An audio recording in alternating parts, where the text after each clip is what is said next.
80S ရဲ့ဒီအစီအစဉ်မှာကြိုဆိုပါတယ်။ဝဝရဲ့အနာပတ်ဆုံးနဲ့အနက်ရှိုင်းဆုံးဇက်လန်းတွေဟာကျွန်တော်တို့ရဲ့ကိုယ်ပိုင်အတွေ့အကြုံတွေရဲ့ဝေဝါးတဲ့အလွှာတွေထဲမှာဖက်ထားလေးရှိပါတယ်။ဒီနေ့မှာတော့စာရေးဆရာကကျွန်တော်တို့ကိုသူ့ရဲ့အသေးပြခန်းတစ်ခုစီခေါ်ဆောင်သွားမှာပါ။ဒါဟာလွန်ခဲ့တဲ့48နှစ်ကမှတက်ခဲ့တဲ့နေ့ရက်တွေကိုအမတ်ရစီမင်းအောက်မေ့ဖွယ်အမတ်တရားတစ်ခုဖြစ်ပါတယ်။ဒါပေမဲ့တကယ်တော့ဒါဟာသားဖြစ်သူအပေါ်ကုန်ယူနေတဲ့ဖခင်တယောက်ရဲ့တိတ်ဆိတ်တဲ့ချစ်ခြင်းမြတ်တာအကြောင်းနဲ့ခွဲခွာခြင်းနဲ့ပြန်လည်ဆုံတွေ့ခြင်းမျှော်လင့်ချက်တွေတပြိုင်နက်တည်းရှိနေတဲ့ထူးဆန်းတဲ့အခိုက်အတန့်လေးတစ်ခုအကြောင်းပဲဖြစ်ပါတယ်။ပြည့်စိတ်လှရှားစရာကောင်းတဲ့အမတ်တရားဒါမှမဟုတ်ထူးဆန်းမှုကိုနားဆင်ကြည့်ရအောင်ပါ။ဒီအမတ်တရားဟာလွန်ခဲ့တဲ့အသက်40ကျော်ကဖြစ်ရတဲ့ခုပါ။ကျွန်တော်မပညာသင်ကြားနေခြင်းပေါ့။အဲ့ဒီတော့ကကျွန်တော်နဲ့ဂျာကနာသွားလာနေရပါတယ်။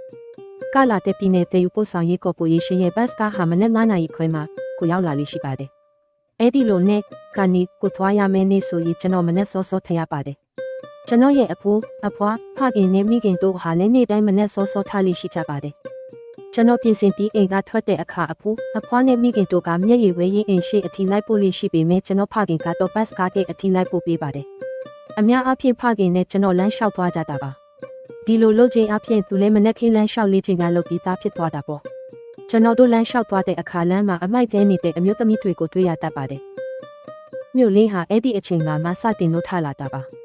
ဒါကြောင့်ပုံမှန်ချက်ပိုတိတ်ဆိတ်နေပြီးဖြက်ကလေးတွေအထူးသဖြင့်ကြီးကန်းတွေရဲ့အော်တန်ကိုချားရတတ်ပါတယ်အခုချိန်မှာတော့အဲ့ဒီလောက်ဖြက်တွေမရှိတော့ပါဘူး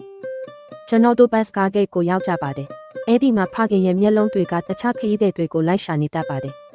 သူ့ရဲ့အတိတ်တယောက်ကိုတွေ့ရင်ကျွန်တော်ကိုမိတ်ဆက်ပေးပြီးဒါကျွန်တော်သားပါမအင်ဂျင်နီယာဘာသာရက်သင်နေတာသူလည်းကိုသွားမလို့ပြောလေးရှိပါတယ်အဲ့ဒီလိုမိတ်ဆက်ပေးပြီးမှသူကကျွန်တော်ကိုလူကြီးတယောက်နဲ့ထည့်ပေးလိုက်ပြီးဆိုပြီးစိတ်အေးသွားပြီးကျွန်တော်ခရီးစဉ်အတွက်အဆင်ပြေမယ်လို့ယူဆပါတယ်ကျွန်တော်စိတ်ကတော့ဖခင်ရဲ့စကားတွေစီမှာပဲရှိနေပါတယ်သူအင်ဂျင်နီယာဆိုတဲ့စကားလုံးကိုသုံးပြီးပြောတဲ့အခါသူ့ရဲ့ဂုဏ်ယူမှုကိုကျွန်တော်ခံစားရပါတယ်အခုတော့ဘတ်ကားလာမယ့်အချိန်ကိုစောင့်နေရုံပါပဲဘာစုညံတန်မှမရှိတဲ့အတွက်သူဟာ1ကီလိုမီတာလောက်အကွာကနေဘတ်ကားလာတဲ့အတန်ကိုခွဲခြားသိနိုင်ပြီးကျွန်တော်ကိုပစ္စည်းတွေနဲ့အဆင်သင့်ပြထားဖို့ပြောပါတယ်ဘတ်ကားရက်တဲ့အခါသူကကျွန်တော်အတွက်ရှေ့ကအခလုနေရတစ်ခုရဖို့ဘတ်ကားထဲကိုအမြဝင်သွားတတ်ပါတယ်နောက်ဘက်မှာဆိုရင်ခုံတာပိုခံရလို့ပါကျွန်တော်ပစ္စည်းတွေနဲ့တေးသေးချာချာထားပြီးတဲ့အခါမှသူကပြန်ဆင်းသွားပြီးပြတင်းပေါက်နားမှာလာရပါတယ်သူဟာကျွန်တော်ကိုသွားမဲ့ကားပေါ်တင်ပေးဖို့လိုက်လာတာဖြစ်ပေမဲ့ကားဆထွက်တဲ့အခါသူတလုံးသားနူးညံ့သွားတာကိုကျွန်တော်ခံစားရပါတယ်ဒါဟာထူးဆန်းတဲ့အခိုက်အတန့်လေးတစ်ခုပါသူကကျွန်တော်ကိုလွတ်ရမှာဖြစ်ပေမဲ့ထုတ်လိုက်ရတဲ့အတွက်လဲဝမ်းနေပြန်ပါတယ်ဘတ်ကားထွက်သွားပါပြီသူ့ရဲ့ခြေတန်းတွေကတော့အိမ်ကိုပြန်ဖို့ဦးတည်နေပါပြီသူအပြင်ပန်းမှာမူတာကိုကျွန်တော်အခွင့်အရေးအနေငယ်မှာပဲမြင်ဘူးပါတယ်အခုမှပဲသူဟာတိတ်တိတ်ဆိတ်ဆိတ်နဲ့အဲ့ဒီလိုအခိုက်အတန့်တိုင်းမှာငိုနေခဲ့တာကိုကျွန်တော်နားလည်လာပါတော့တယ်ကျွန်တော်တို့အားလုံးရဲ့ဘဝဟာဒီလိုထူးဆန်းမှုတွေနဲ့ပြည့်ပြည့်နေတာပါပဲအခုတင်နားဆင်ခဲ့ရတာကတော့ရဲ့အမတ်တရား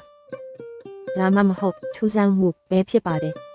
ဖခင်တယောက်ရဲ့တိတ်ဆိတ်တဲ့ချစ်ချင်းဘတ်ကားပြတင်းပေါက်နားမှာသူရက်နေတာနဲ့သူပုံယူစွာပြောခဲ့တဲ့အင်ဂျင်နီယာဆိုတဲ့စကားလုံးဒါတွေအားလုံးကကျွန်တော်တို့မိဘတွေရဲ့မဖော်ပြနိုင်တဲ့စတေးမှုတွေကိုတတိယစေပါတယ်ဝဝဆိုတာတကယ်တော့အချို့အခြေအခါတွေရောက်တော့နေတဲ့ထူးဆန်းတဲ့အရာတွေရဲ့လက်ပတဲ့အမှုပညာတစ်ခုပါပဲ